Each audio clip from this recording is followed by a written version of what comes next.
అంటే నేను కూడా మొన్న ఆయన నాకు ఎప్పుడు వచ్చాడు, ఫస్ట్ వచ్చినప్పుడు రామచంద్రరావు వచ్చి నాకు కనపడి ఏదో రోడ్డు ఏదో కావాలంటే రోడ్డు ఏదో కావాలంటున్నారు ఒకసారి చూడండి అని చెప్పేసి అప్పుడు మన ఎంఆర్ఓకి వీళ్ళకి చెప్పినట్టున్నా.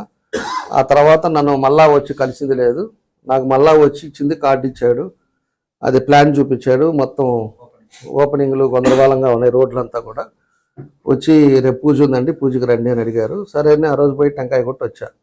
2 సార్లు కలిసాం, 2 సార్లు అది. తర్వాతే మా సోషల్ మీడియా యూట్యూబ్లో చూసా. ఇందాక కూడా ఒకటి చూసా, ఏదో హెడ్డింగ్ ఏదో 100 కోట్లు కాదు, ఏదో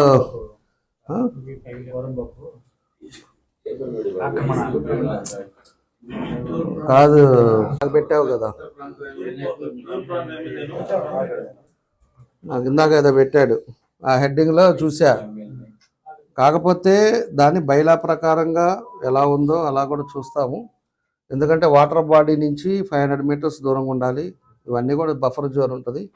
ఆ తర్వాత ఏమన్నా ఎన్ఎస్బి కాలువలు ఏమన్నా పోయినాయా ఏంటి అనేది కూడా అవి కూడా అన్నీ వస్తాయి. ఎందుకంటే ఒకటి, నేను ఎవరైనా లేఅవుట్ వేసేవాళ్ళు, లేఅవుట్ తీసుకునేవాళ్ళు ఖచ్చితంగా కన్వర్షన్ చేసుకోవాలి, కన్వర్షన్ చేంజ్ ఆఫ్ ల్యాండ్ చేసుకోవాలి.